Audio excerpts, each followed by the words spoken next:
আল্লাহ তাআলা বলেন, বান্দা রোজা তার জন্য নয় বরং আমার জন্য রাখে, আমি তার রোজার প্রতিদান দিব। সুবহানাল্লাহ বলেন। তার মানে রোজাদার যদি গুনাহ মুক্ত রোজা রাখতে পারে, তাহলে তার রোজার প্রতিদান স্বয়ং যিনি দিবেন তিনি কে? কোন কোন মুহাদ্দিস বলেন যে রোজার প্রতিদান হলো স্বয়ং আল্লাহ নিজে। স্বয়ং আল্লাহ নিজে। এক রাজার চার বউ। কয় বউ? জোরে কন না, কয় বউ? এনে কেউ আসেননি চার বউ? না, এই জায়গা নাই, পাওয়া যাবে না। এখন দেখেন, চার বউ একজন। এখন ওই রাজা তার চার বউরেই বলছে, আজকে আমার রাজ্যের ধনভাণ্ডার তোমাদের জন্য ওপেন, বুঝলা দিলাম, যার যা মন চায়, যত মন চায় নেও। এইবার একজন যাইয়া স্বর্ণের গোডাউন ধরছে, আর একজন যাইয়া হীরার গোডাউন ধরছে, আর একজন গিয়ে মণিমুক্তার গোডাউন ধরছে, আর একজন রাজার পাশে দাঁড়ায় রয়েছে এরকম, এটা নড়েও না চড়েও না। কিরে, ওরা সবাই তো সব লয়ে গেল, তুমি যাও না কেন? বলে, আমার কিছু লাগবে না, আমার আপনারে লাগবে। কারে লাগবে? জোরে কোন। আমার কিছু লাগবে না, আমার আপনারে লাগবে। কেন? ইমাম গাজ্জালী রাহমাতুল্লাহি আলাইহি কিমিয়ায়ে সাআদাত কিতাবের মধ্যে বলেন, মান লাহুল মাওলা ফালাহুল কুল। হায়রে, বলে যার মাওলা যার, বলে সব কিছুই তো তার। বলে রাজা, আমার কিছু লাগবে না, আমার আপনাকে লাগবে। আপনাকে যদি আমি পেয়ে যাই, সব কিছুই আমার হয়ে যাবে। কেমন যেন রোজাদার, প্রকৃত রোজাদার আল্লাহকে পেয়ে যাবে, যে তার রোজার বিনিময় হবে রব। সে আল্লাহর কাছে যা মন চায় তা চাইতে পারবে, আল্লাহ তাআলা তাকে তাই দিবে। সুবহানাল্লাহ। জন্য বলেন, রোজার প্রতিদান স্বয়ং আল্লাহ নিজে। সুবহান। আবার আল্লাহ রাব্বুল আলামিনের নবী জানায় দেন, যারা দুনিয়ায় আল্লাহর জন্য পিপাসিত থাকবে, তৃষ্ণায় বুকের ছাতি ফেটে যায়, তাও পানি আছে ঘরে, ফ্রিজে, জগে, কলে, সব জায়গায় পানি আছে, কেউ দেখে না। শুধুমাত্র চিন্তা করে পানি পান করলে কেউ না দেখলেও কে দেখবে? জোরে বলেন। এই চিন্তায় আল্লাহর জন্য যারা পিপাসায় কষ্ট করে, তৃষ্ণার্ত থাকে, নবীজি জানায়া দেন, আল্লাহ তাআলা ওই মানুষগুলাকে কিয়ামতের দিন নিজে পানি পান করাবে। দুনিয়ার গরমের তৃষ্ণায় কষ্ট বেশি না আখিরাতে কষ্ট বেশি হবে? ওই দিন আল্লাহ তাআলা যারা দুনিয়ায় আল্লাহর জন্য তৃষ্ণায় কষ্ট করেছে, আল্লাহ তাআলা ওই দিন তাদেরকে স্বয়ং নিজে পানি পান করাবে। আবার রোজাদার আল্লাহ তাআলার কাছে কত প্রিয়। রাসূল আকরাম সাল্লাল্লাহু আলাইহি ওয়াসাল্লাম বলেন, লা খুলুফু ফামিস সাইমি আতয়াবু ইনদাল্লাহি তাআলা মির রিহিল মিস। রোজাদার রোজা রাখার কারণে পাকস্থলীতে দীর্ঘ সময় পানি যায় না, খাবার যায় না, যার কারণে পাকস্থলী শুকনা হয়ে যায়। এই কারণে একটা গন্ধ আসে মুখ দিয়া।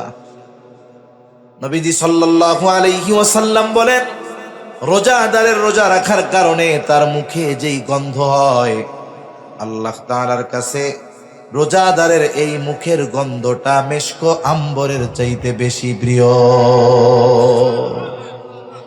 রোজাদারের প্রতি আল্লাহর ভালোবাসা এটার দ্বারা বোঝা যায় যে তার পাকস্থলী খালি, গন্ধ হয় মুখ দিয়ে। মানুষ যদি মানুষের সাথে কথা বলে, যদি গন্ধ আসে, দূরে সরে যায়। কিন্তু রোজাদার রোজা রাখার কারণে যেই গন্ধ হয়, এটা আল্লাহর কাছে অপ্রিয় নয়। এর দ্বারা রোজাদার আল্লাহর কাছে কত প্রিয়, এটা মোটামুটি অনুধাবন করা যায়। এখন যদি ওই মুখ দিয়ে আমি আপনি গীবত করি, গীবত বুঝেন? একজনের অনুপস্থিতিতে তার দোষ ত্রুটি চর্চা করা, আলোচনা করা, মজা নেওয়ার জন্য, তার সংশোধনের জন্য নয়, শুধুমাত্র মজা নেওয়ার জন্য, তাকে হেয় করার জন্য। যেই দোষটা তার মধ্যে আছে, তার অনুপস্থিতিতে যদি আলোচনা করা হয় মজা নেওয়ার জন্য, তাহলে এটা হলো গীবত। গীবত এটা মৃত ভাইয়ের গোশত খাওয়ার চাইতেও জঘন্য। নাউজুবিল্লাহ বলে। এজন্য আমাদের সমাজে গীবত এটা হয়ে গেছে ঘি ভাতের মতো। কি ভাতের মতো? ঘি ভাতের মতো। মসজিদের মধ্যেও গীবত আছে না নাই? মসজিদের মধ্যে আল্লাহর ঘরে যাইয়াও গীবত করে। যে কোনো মজলিসে 2-4 জন এক জায়গায় বসলেই আর একজনের নামে গীবত শুরু হয়ে যায়। অথচ আল্লাহ রাব্বুল আলামিন বলেন, ওয়ালা ইয়াগতাব বা'দুকুম বা'দা আইয়ুহিব্বু আহাদুকুম আন ইয়াকুলা লাহমা আখিহি মাইতান ফাকারিহতুমুহ। আল্লাহ তাআলা বলেন, তোমরা পরস্পর পরস্পরের গীবত করো না। আইয়ুহিব্বু আহাদুকুম, তোমাদের মধ্যে কেউ কি এটা পছন্দ করো, আন ইয়াকুলা লাহমা আখিহি মাইতা, মৃত ভাইয়ের গোশত খাওয়া তোমাদের মধ্যে কেউ কি পছন্দ করো? আল্লাহ বলেন ফাকারিহতুমুহ, মৃত ভাইয়ের গোশত খাওয়া তোমরা অপছন্দ করো। অথচ গীবত করার মাধ্যমে কেমন যেন সে মৃত ভাইয়ের গোশত খায়। এজন্য গীবত যদি করি, গুনাহ চর্চা যদি করি, তাহলে তো গাল দিয়া ওই গন্ধ না, বাইরবে পচা গোশতের গন্ধ। ঠিক কিনা বলেন? রোজাদারদের স্পেশালিটি কি? রোজাদারদের সম্মান কত আখিরাতে, কিয়ামতে? নবীজি সাল্লাল্লাহু আলাইহি ওয়াসাল্লাম বলেন, ইন্না ফিল জান্নাতি বাবান ইউকালু লাহুর রায়্যান। নবীজি সাল্লাল্লাহু আলাইহি ওয়াসাল্লাম বলেন, জান্নাতের একটা দরজা আছে, সেই দরজার নাম হলো রায়্যান। ওই দরজা দিয়ে কিয়ামতের দিন রোজাদারেরা প্রবেশ করবে। রোজাদার ব্যতীত অন্য কেউ ওই দরজা দিয়ে প্রবেশ করতে পারবে না। এটা রোজাদারদের জন্য আলাদা এক সম্মাননা, সম্মান। ফেরেশতারা আহ্বান করবে, ফাআইনাস সাইমুন, কোথায় রোজাদারেরা, কোথায়? এবার রোজাদারেরা আসবে, ঢুকবে, এরপরে বন্ধ করে দেওয়া হবে। রোজাদারেরা ঢোকা শেষ, আর একটা ব্যক্তিকেও এই দরজা দিয়ে ঢুকতে দেওয়া হবে না। এই যে রোজা রাখতেছি, এটা জাহান্নাম থেকে বাঁচার ঢাল হচ্ছে। শত্রুর অস্ত্রের আঘাত থেকে যেমন ঢালের মাধ্যমে, তীর বর্ষা তলোয়ারের আঘাত থেকে মানুষ নিজেরা রক্ষা করে যুদ্ধের ময়দানে, অনুরূপ ভাবে রোজা হবে তার জাহান্নামের আগুন থেকে বাঁচার ঢাল। আস-সাওমু জুন্নাতুন, রোজা হলো ঢাল স্বরূপ।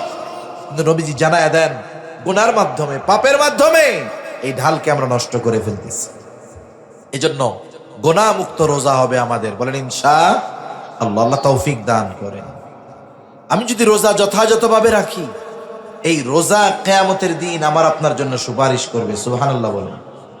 হাদিসের মধ্যে আসছে, নবীজি সাল্লাল্লাহু আলাইহি ওয়াসাল্লাম বলেন, আস-সিয়াম ওয়াল কুরআন ইয়াশফাআন লিল আবদি ইয়াওমাল কিয়ামাহ। সিয়াম এবং কোরআন কিয়ামতের দিন বান্দার জন্য আল্লাহর কাছে সুপারিশ করবে। সিয়াম বলবে, আয় রব, ইন্নী মানাতুহু আত-তাআমা ওয়াশ-শাহাওয়াতি বিন-নাহার ফাশাফি'নি ফীহ। আয় আল্লাহ, আমি তাকে দিনের বেলা পানাহার থেকে, স্ত্রীর কাছে যাওয়া থেকে বিরত রেখেছি, তার ব্যাপারে আপনি আমার সুপারিশ কবুল করেন। আবার কোরআন আল্লাহর কাছে বলবে, আয় রব, ইন্নী মানাতুহুন নাওমা বিল-লাইল, আমি তারে রাতে ঘুমানো থেকে বাধা প্রদান করেছি, ঘুমাইতে দেই নাই। সে আমাকে তিলাওয়াত করেছে, ফাশাফি'নি ফীহ, আপনি তার ব্যাপারে আমার সুপারিশ কবুল করেন। কোরআন আর রোজা সুপারিশ করবে। নবীজি সাল্লাল্লাহু আলাইহি ওয়াসাল্লাম বলেন, ফায়ুশাফফাআন, আল্লাহ তাআলা ওই ব্যক্তির ব্যাপারে রোজা এবং কোরআনের সুপারিশ কবুল করবে। কিয়ামতের দিন বাপ চিনবে? জোরে বলেন, পরিচয় দিবে? গাড়ে পাড়া দিয়া জান্নাতে যাওয়ার চেষ্টা করব।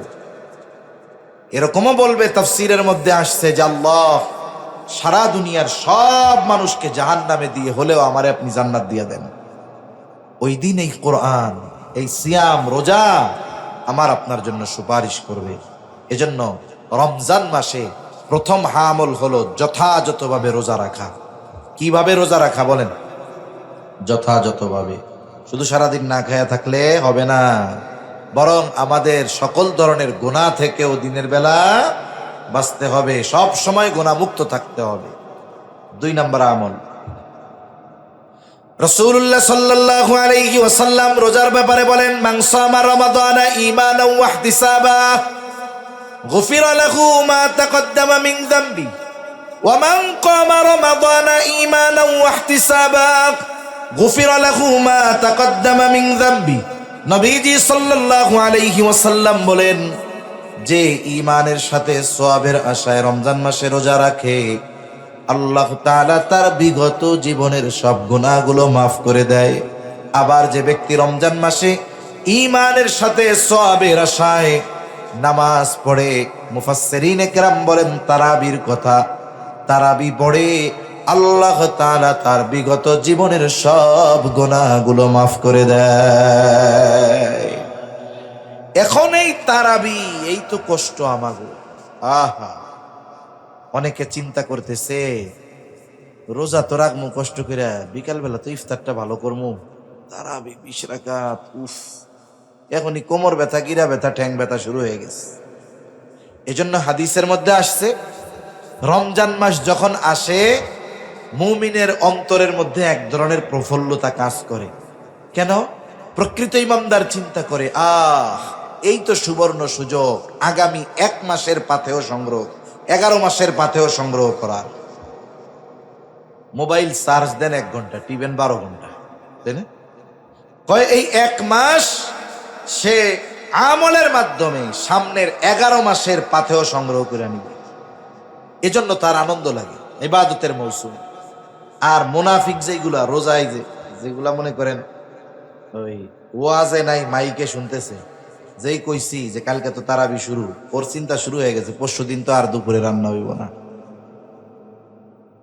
হ্যাঁ রে, পরশুদিন আর দুপুরে রান্না হবে না রে। আমার মা বোনরা এমনি যা করুক আর না করুক, রোজার মাসে রোজা ঠিক মতো রাখে, ঠিক কিনা বলেন? আর যদি খাইতে চায়, খাওয়ানোর কথা যদি কয়, একবারে সব ডিবিলে ধুইয়া দিব একবারে। বুড়া বেটা হয়েছে, খাটাস, কবরের মধ্যে ঠ্যাং একটা গেছে, এখনো রোজা রাখে, অথচ পোলাপান রোজা রাখতেছে। এখন ওনার টেনশন শুরু হয়ে গেছে, খাইতে হইব কই, কেমনে খামু, এই যে টেনশন শেষ। ওই তাড়াস বাজারে দেয় সুন্দর মতো পদ্মা আছে, খাস পদ্মা, ওর মধ্যে যায় খেয়ে টেয়া বাইরে বের আছে না নাই কোন। এজন্য যারা মুনাফিক, নবীজি সাল্লাল্লাহু আলাইহি ওয়াসাল্লাম বলেন, এই রোজা যখন আসে এটা তাদের জন্য কষ্টের কারণ হয়ে যায়। এখন এই যে রোজার মাস, তারাবি পড়তে হবে, আমাদের অনেকের চিন্তা শুরু হয়ে গেছে খতম তারাবি কেমনে পড়বে। আবার যদি খতম তারাবি পড়ে হাফেজ সাহেব, তাইলে অন্য মসজিদে কয় মিনিটে হয় হিসাব করে দে। 8টায় শুরু করছে তারাবি, ও গো 8:30 শেষ, আমাকে 3 মিনিট বেশি লাগছে, 8:33। হাফেজ সাহেব এসে, হাফেজ সাহেব আমরা কিন্তু বাইরে যেতেছি, আমাকে 25 মিনিটে শেষ করা লাগবে। আছে না নাই কোন? আপনারা কে কইছে খতম তারাবি পড়তে? আপনি সূরা তারাবি পড়েন বাড়ি গিয়ে আস্তে আস্তে। হাফেজ সাহেব কোরআন তিলাওয়াত করবে, কয় মিনিট বেশি লাগে শুদ্ধভাবে পড়লে? হাফেজ সাহেব সুন্দর মতো 1.5 পারা যখন প্রথম 6 দিন পড়বে, প্রতি পারায় সে যদি 30 মিনিট সময় নেয় তিলাওয়াতের জন্য, রুকু সেজদা এগুলা তো আর কমানোর সুযোগ নাই, নাকি সেজদা 2টার জায়গায় 1টা দিলে হয়ে যাবে? মাশাআল্লাহ হবে, 2টাই তো দিবে। কমপক্ষে রুকুর মধ্যে সুবহান রাব্বিয়াল আযীম 3 বার তো বলবে নাকি, সুবহান রাব্বিয়াল আলা কমপক্ষে তো 3 বার বলবে নাকি। এইগুলা তো আর কমানোর সুযোগ নাই। তিলাওয়াত কতটুকু দ্রুত পড়া লাগে? 1 পারা হাফেজ সাহেবরে যদি 1.5 মিনিট করে প্রতি পৃষ্ঠায় সময় দেওয়া হয়, তাহলে সে মোটামুটি দ্রুততার সাথে শুদ্ধভাবে পড়তে পারবে। আর যদি সে প্রতি মিনিটে 1 পারা 1 পৃষ্ঠা পড়তে চায়, পড়তে পারবে, কিন্তু পরিপূর্ণ শুদ্ধ আর স্পষ্টভাবে হবে না।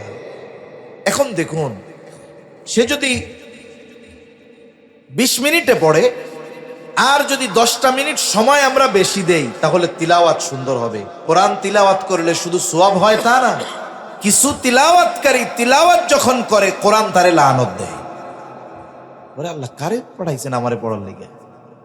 রেইলি হাফেজ আছে, শুরু করো মুসল্লি কিচ্ছু বুঝলো, কোনো লাভ হইছে? কমপক্ষে তো শব্দগুলো স্পষ্ট উচ্চারণ হতে হবে। যারা শুনতেছে তাদের শব্দগুলো মুখস্থ নাই, তবে শব্দটা বুঝতে তো হবে।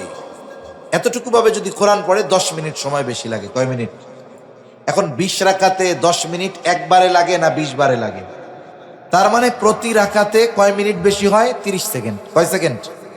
আধা মিনিট। আরে ভাই, এই আধা মিনিট সময় প্রতি রাকাতে বেশি দাঁড়াইতে আপনার আমার ঠ্যাং ব্যথা হয়ে যায়। আহা, এটা বড় দুঃখের ব্যাপার। এজন্য আমরা মানসিকভাবে প্রস্তুতি নিব, কোরআন শোনার জন্যই তারাবি পড়ব। কোরআন নিজে পড়তে পারতেছি না, তারাবিতে শুনতেছি। রাসূল সাল্লাল্লাহু আলাইহি ওয়াসাল্লাম জিবরাইল আলাইহিস সালামরে শুনাইছেন। এজন্য কোরআন শোনা শোনানো দুটাই আমলি কাজ, ফিরিস্তার আমল, জিবরাইল আলাইহিস সালামের আমল। এজন্য আমরা তারাবিতে হাফেজ সাহেবদেরকে তাড়াহুড়ো করতে বলবো না। বলবো যে দেখেন একটা মাস আমরা কোরআন শুনতেছি, আপনি আমাদেরকে শুদ্ধভাবে দৃষ্টিরতার সাথে সবকিছু ঠিক রেখে যতটুকু তাড়াতাড়ি পড়া যায় এর চাইতে দ্রুত পড়ার দরকার নেই। তাহলে তারাবিটা আমরা একটু রিল্যাক্সে পড়ব, সময় নিয়ে পড়ব, সুন্দরভাবে শুনবো ইনশাআল্লাহ। কোন 3 নাম্বার, যেহেতু কোরআন নাজিলের মাস, এই মাসে আমরা কোরআনের জন্য সময় বেশি দিব। সারা বছর সময় হয় না, চেষ্টা করব রমজানে কমপক্ষে 1 খতম কোরআন পড়ার। অনেকে আছে প্ল্যানিং না থাকার কারণে শুরু করে খুব জোশ নিয়া, লাস্টে কিছুই হয় না। প্রথম দিন 4 পারা, পরের দিন 3 পারা, এর পরের দিন হুইত্যা পড়ছে, আর পড়ে না। আর গিয়া সবে কদরের দিন ধরছে, একটু 27 রমজান, মাস শেষে হয়েছে মাত্র 10 পারা, শেষ করতে পারেনি। ওইটা বাদ দিয়ে প্রত্যেক দিন কম কম হোক, কিন্তু ধারাবাহিকভাবে হোক। হাফেজ সাহেব ডেলি 1.5 পারা পড়বে। যারা কোরআন শরীফ পড়তে পারেন, প্রত্যেক নামাজে প্রথম 6 দিন পড়বেন, প্রতি নামাজে 6 পৃষ্ঠা করে। কয় পৃষ্ঠা করে? 6 পৃষ্ঠা। ফজরের নামাজে গেছেন, যদি সুন্নাত পড়ে সময় হয় আপনি পড়ে ফেললেন 2 পৃষ্ঠা। ফরজের পড়ে বাড়ি চলে না আইসা 4 পৃষ্ঠা পড়ে আসলেন। জোহরে গেলেন লম্বা সময়, 1টায় আজান 1:30টায় নামাজ, 4 রাকাত পড়া 20 মিনিট সময়, আপনি পড়ে ফেলতে পারলেন 6 পৃষ্ঠা। এইভাবে 6 দিন যদি পড়া হয়, প্রত্যেক দিন 5 পৃষ্ঠা করে পড়লে দৈনিক হয় 30 পৃষ্ঠা। হাফেজি কোরআন শরীফের 1.5 পারা। হাফেজ সাহেব প্রথম 6 দিন 1.5 পারা করে পড়লেন। এরপরে আপনি 7 দিনের থেকে 1 পারা করে পড়েন, প্রতি ওয়াক্তে 4 পৃষ্ঠা। কয় পৃষ্ঠা? তাহলে 5 ওয়াক্তে 4 পাঁচা কত হয়? 20 হয়ে গেল 1 পারা। দেখা গেল সুন্দরভাবে ধীর স্থিরতার সাথে আপনার মসজিদের তারাবি হাফেজ সাহেবের জবানে 1 খতম শোনা হলো, নিজেও 1 খতম পড়া হয়ে গেল। এই জন্য আমলগুলো কম হোক, এটা ধারাবাহিক যদি হয়, এটা আল্লাহ তাআলার কাছে বেশি প্রিয়। এভাবে আমরা কোরআন পড়ব। যারা কোরআন পড়তে পারি না, হাফেজ সাহেব থাকবে, ইমাম সাহেব থাকবে, তাদের কাছ থেকে আমরা একটু কোরআন শেখার চেষ্টা করব। অনেকে আছে অনেক দিন নামাজ পড়ে কিন্তু সূরাগুলা সহি শুদ্ধ নাই। আপনি কোরআন শরীফের সূরাগুলো সহি শুদ্ধ করবেন, সূরা ফাতিহাটা ঠিক করবেন, সূরা নাস, ফালাক, ইখলাস, কুল হুয়াল্লাহ যত সূরা আছে কমপক্ষে শেষের 10টা একবারে শুদ্ধভাবে শিখে নিলেন। অনেক মুসল্লি আছে 30 বছর নামাজ পড়ে, সূরা ফাতিহার প্রথম আয়াতের অর্থ জিজ্ঞেস করলে কইতে পারবে না। অনেক মুসল্লি আছে। মারিফুল কোরআন আছে মসজিদে, একটু খুইলা অনুবাদটা দেখেন যে আল্লাহ কি বলছে, আলহামদুলিল্লাহ রাব্বিল আলামিন কি কইছে আল্লাহ এর মধ্যে, এগুলো একটু পড়েন, একটু ব্যাখ্যা পড়েন, দেখবেন এরপরে ইমামের পেছনে সূরা শুনতেন তিলাওয়াত ফাতিহা, আগে যেমন লাগতো, আপনি যখন অর্থ বুঝবেন, একটু ব্যাখ্যা জানা থাকবে, দেখবেন তখন আরো পড়তে শুনতে দুইটাই ভালো লাগতেছে। এজন্য কোরআনের সাথে একটু থাকা যাবে না ইনশাআল্লাহ। কত সওয়াব হবে কোরআন পড়লে জানেন? এক একটা অক্ষর পড়লে 10টা কইরা নেকি হয়। সুবহানাল্লাহ বলেন। রমজান মাসে সওয়াবের উপর এমনি সময় আল্লাহ 10 থেকে 700 গুণ বাড়ায়। রমজানে এটারে গুণ দিবেন আরো কমপক্ষে 70 দিয়া, কমপক্ষে 70 দিয়া। প্রথম কত? 10 থেকে 700 তো আল্লাহ এমনি টাইমে দেয়, আর রমজানে কমপক্ষে ওইগুলার সাথে গুণ হবে কত? 70। তাহলে একটা অক্ষর পড়লে কত সওয়াব? কোরআন শরীফ পড়া সওয়াব কামানো যায় সবচাইতে বেশি। এজন্য রাসূলুল্লাহ সাল্লাল্লাহু আলাইহি ওয়াসাল্লাম বলেন, মান ক্বারাআ হারফাম মিন কিতাবিল্লাহি ফালাহু হাসানাহ ওয়াল হাসানাতু বিআশরি আমসালিহা লা আকুলু আলিফ লাম মিম হারফুন বাল আলিফুন হারফুন ওয়া লামুন হারফুন ওয়া মিমুন হারফুন। নবীজি বলেন, মান ক্বারাআ হারফাম মিন কিতাবিল্লাহ, যে আল্লাহর কিতাব থেকে একটা অক্ষর তিলাওয়াত করে, ফালাহু হাসানাহ, তার জন্য একটি হাসানা, আর ওয়াল হাসানাতু বিআশরি আমসালিহা, এক হাসানায় হলো 10 নেকি। নবীজি বলেন আমি এটা বলি না আলিফ লাম মিম এক হরফ, বরং আলিফ এক হরফ, লাম এক হরফ, মিম এক হরফ। তাহলে আলিফ লাম মিম যে পড়লো 3 অক্ষর পড়লো, কম পক্ষে আল্লাহ সুবহানাহু ওয়া তাআলা তাকে 10টা কইরা নেকি দিবে। কম পক্ষে যদি এমনি সময় 10 হয়, রোজার মাসে গুণ দেন 10 গুণ 70, 70 10 কত কত হয়? 700। রোজার মাসে শুধু আলিফ পড়লে কমপক্ষে কত সওয়াব? 700। এরপরে তো আরো বাড়তে পারে, এরপরে বাড়তে পারে, ওটা হলো নিম্ন সওয়াব। আবার কোন কোন মুফাসসির বলেন আলিফ যে পড়বে, পড়লো আলিফ, কিন্তু আলিফ লেখলেও তো 3টা হরফ লাগছে, আলিফ লাম ফা। আপনারা আমি যদি বলি আলিফ লেখেন বানান কইরা, তাহলে আপনি এরকম লিখবেন না, তো আলিফ লাম ফা লিখবেন, তাই না? আলিফ, এর মধ্যে তো 3টা হরফ আছে। এখন এইভাবে যদি ভাঙ্গানো হয়, দেখা যায় একটা অক্ষর পড়লে হাজার হাজার নেকি হয়ে যায়। সুবহান। এখন কইতে পারেন হুজুর আমি তো পড়তে পারি না, জিহ্বায় বাদে, কষ্ট হয়, তোতলাই আসলে এরকম কষ্ট হয়। আয়েশা সিদ্দিকা রাদিয়াল্লাহু তাআলা আনহা বলেন আল মাহিরু বিল কুরআন মাআল কিরামিল বারারাতিস সাফারা। আয়েশা সিদ্দিকা রাদিয়াল্লাহু তাআলা আনহা বলেন সম্মানিত ফেরেশতাদের সাথে থাকবে যারা কোরআন তিলাওয়াতে মাহের, আর যারা মাহের না, দক্ষ না, তিলাওয়াত করতে গেলে জবানে বাঁধে, ওয়ায়াতাতাউ, জবানের মধ্যে বাঁধে, কষ্ট হয়। নবীজি জানায়া দেন তার জন্য হলো 2টা পুরস্কার। বলে একটা হলো ওই যে পড়তেছে সম্মানের পুরস্কার, আর একটা হলো তার পড়তে গিয়ে কষ্ট হচ্ছে, এই কষ্টের পুরস্কার। তাহলে হিসাবে যে দক্ষ তার চাইতে যার পড়তে কষ্ট হয় এর প্রতিদান আরো বেশি। এজন্য রোজার মাস আমরা কোরআনের সাথে কাটানোর চেষ্টা করব তো ইনশাআল্লাহ। তাহলে 1 নাম্বার আমল রোজা রাখবো, 2 নাম্বার তারাবির নামাজ পড়বো, সাথে সাথে চেষ্টা করব যে সাহারির সময় যখন উঠি একটু আগে উঠে 2-4-6 রাকাত তাহাজ্জুদ পড়ে আল্লাহর কাছে একটু রোনাজারি করার, আল্লাহর কাছে চাওয়ার, এবং কোরআনের সাথে আমরা এই মাসে বেশি বেশি সম্পৃক্ত হব। কোরআন শিখবো, পড়বো, শুনবো, অন্যকে শোনাবো, বলেন ইনশাআল্লাহ। এরপরে এই মাসে দ্বীনি কাজে বেশি সহযোগিতা করব। রাসূল সাল্লাল্লাহু আলাইহি ওয়াসাল্লাম ছিলেন আজওয়াদান নাস, সবচাইতে বড় দানশীল। রোজার মাস আসলে ওনার দানশীলতার পরিমাণ আরো বেড়ে যেত। একেবারে বাতাসের ন্যায় তিনি দুহাত প্রসার করে দান করতেন, মানুষদেরকে দিতেন। নবীকে আমরা গরিব বলি, অনেকে বলে গরিব নবী, না, নবীজি গরিব ছিলেন না, গরিবী হালতকে নবীজি গ্রহণ করেছে। নবীজির কাছে অনেক সম্পদ আসতো নবীজির জন্য, নবীজি এগুলো মানুষকে দিয়ে দিতেন। একবার বাহরাইন থেকে নবীজি নামাজ পড়তেছেন মসজিদে, একেবারে বোঝাই বোঝাই নবীজির জন্য হাদিয়া আসছে, চাউল আটা গম এইগুলা না, যা আসছে স্বর্ণ, স্তূপ হয়ে গেছে স্বর্ণ অলংকারের। নবীজি সাল্লাল্লাহু আলাইহি ওয়াসাল্লাম দুহাত ভরে ভরে এক একজনকে দিয়ে দিচ্ছেন যে নাও, এটা তোমার বাড়ি অলিরে পড়াইও, এটা নাও তুমি নিয়ে যাও, তোমার খরচ চালাইও। নবীজি গরিব ছিলেন না, নবীজির কাছে আসতো, নবীজি ধনী ছিলেন, কিন্তু তিনি দরিদ্রকে গ্রহণ করে নিয়েছেন। এজন্য নবীর কাছে যখনই আসতো নবীজি মানুষকে দিয়ে দিতেন। এরপরে আমরা মানুষকে ইফতার করাবো। ইফতার করানোর মধ্যে অনেক ফায়দা। 1 গ্লাস পানি দিয়ে হোক, একটা খেজুর দিয়ে হোক, এতে লাভ কি? আপনি কাউরে ইফতার করাইলেন, সে রোজাদার, তার রোজার সমপরিমাণ সওয়াব ইফতার করানেওয়ালা পেয়ে যাবে। এতে আবার যিনি রোজা রাখছেন তার কোনো সওয়াব কমে যাবে না। চিন্তা করে ওর বাড়ি ইফতার করে আমার সওয়াব যদি ব্যক্তি নিয়ে যায়, খাওয়ানোর দরকার নেই, অসুবিধা নেই। যে রোজা রাখবে তারটাও কমবে না, বরং ইফতার যিনি করাবেন তিনি ওই পরিমাণ সওয়াব পেয়ে যাবেন। এই বিষয়গুলো আমরা খেয়াল রাখবো তো ইনশাআল্লাহ। আমাদের ঘরের মানুষের জন্য কাজ হালকা করে দিব।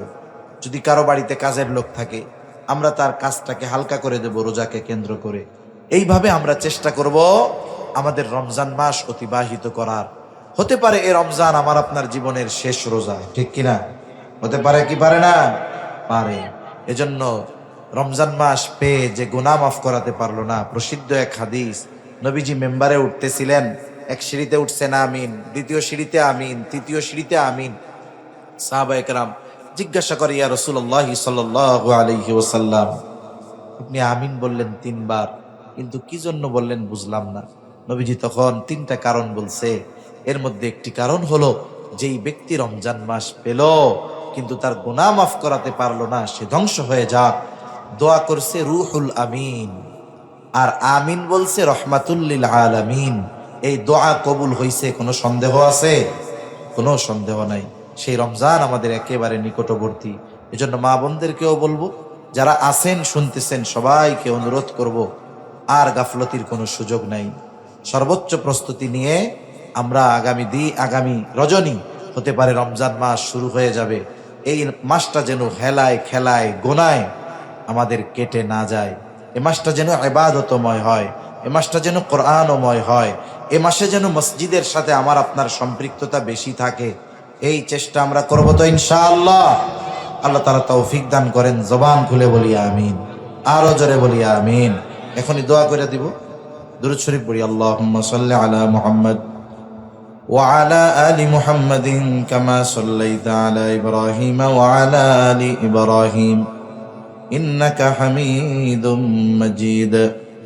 আল্লাহুম্মা বারিক আলা মুহাম্মাদিন ওয়া আলা আলি মুহাম্মাদ কামা বারাকতা আলা ইব্রাহিম ওয়া আলা আলি ইব্রাহিম ইন্নাকা হামিদুম মাজিদ। আলহামদুলিল্লাহি রাব্বিল আলামিন ওয়াল আকিবাতু লিল মুত্তাকিন والصلاة والسلام على خير خلقه محمد وعلى آله وأصحابه أجمعين. ربنا ظلمنا أنفسنا وإن لم تغفر لنا وترحمنا لنكونن من الخاسرين. ربنا آتنا في الدنيا حسنة وفي الآخرة حسنة وقنا عذاب النار. ربنا لا تزغ قلوبنا بعد إذ هديتنا وهب لنا من لدنك رحمة إنك أنت الوهاب. রব্বুল আলামিন, সম্ভবত শাবানের একেবারে শেষ দিন, আয় আল্লাহ, রমজান মাস সামনে নিয়ে কিছু দিনই আলোচনা করার পর গুনাহ মাখা হাত আমরা তুলে ধরেছি। আল্লাহ রব্বুল আলামিন, যে যেখান থেকে হাত উঁচু করেছে আমাদের বিগত জীবনের সব ধরনের গুনাহগুলো মাফ করে দেন। আয় আল্লাহ, আমাদের আত্মীয় স্বজন যে যেখানে আছে মাফ করে দেন। যারা দুনিয়া ছেড়ে চলে গেছে মাফ করে কবরগুলো জান্নাতের টুকরো আপনি বানায়া দেন। আয় আল্লাহ, আশেপাশে যত কবরস্থান আছে, যত মুমিন মুমিনাত শহীদ আছে, আল্লাহ সকলের গুনাহগুলো মাফ করে কবর জান্নাতের টুকরো আপনি বানায়া দেন। আয় আল্লাহ, যারা অসুস্থ আছে সুস্থতা দান করেন। আল্লাহ রব্বুল আলামিন, তামাম দুনিয়ার মুসলমানদের জান মাল আপনি হেফাজত করেন। আয় আল্লাহ, জালেমদেরকে হেদায়েত দেন। হেদায়েত যদি না থাকে তাদের ব্যাপারে চূড়ান্ত ফয়সালা নেন। আমাদের একে অপরের প্রতি হৃদ্রতা, মুহাব্বত, ভালোবাসা আপনি বাড়ায়া দেন। লোভ, হিংসা, অহংকার মুক্ত হৃদয় দান করেন। আল্লাহ খাস করে আজকের এই মাহফিল আপনি কবুল আর মঞ্জুর করে নেন। আয় আল্লাহ, উলামায়ে কেরাম যত কিছু আলোচনা করেছে প্রয়োজনীয় কথাগুলো স্মরণ রেখে আমলের কথাগুলো আমল করবার তৌফিক দান করেন। রব্বুল আলামিন, মাহফিলকে এলাকার হেদায়েতের জরিয়া বানায়া দেন। খাস করে যেই মসজিদের উদ্যোগে মাহফিল, আল্লাহ মসজিদ খানা আপনি কবুলের মঞ্জুর করে দেন। আয় আল্লাহ, আপনার ঘরের মোহাব্বতে যারা দান করেছে সকলের সকল দানগুলো আপনি কবুলের মঞ্জুর করে নেন। আয় আল্লাহ, সকলের মনের নেক চাওয়া, নেক আশা কবুল করে নেন। আল্লাহ মসজিদের যত প্রয়োজনীয়তা আছে গায়বী খাজানা থেকে আপনি পূরণ করে দেন। আয় আল্লাহ, রমজান মাস আসতেছে, মালিক আমাদেরকে শাবানের বরকত দান করেন। আয় আল্লাহ, রমজান পর্যন্ত পৌঁছায়া রমজানের হকগুলো আদায় করে রমজান মাস অতিবাহিত করার তৌফিক আল্লাহ আপনি দিয়ে দেন। অভাবীর অভাব দূর করে দেন, ঋণগ্রস্তের ঋণ পরিশোধের তৌফিক দেন আল্লাহ। হারাম হালাল বেঁচে চলার তৌফিক দেন, হালাল রুজি অন্বেষণের তৌফিক আল্লাহ আপনি দান করেন। বরকতময় প্রশস্ত রিজিক দান করেন আল্লাহ।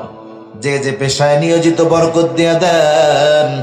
আয় আল্লাহ, আমাদেরকে রিজিক সংকীর্ণতা দিয়ে পরীক্ষা নিয়েন না। যারা বেকার আছে হালাল কর্মসংস্থানের ব্যবস্থা আপনি করে দেন।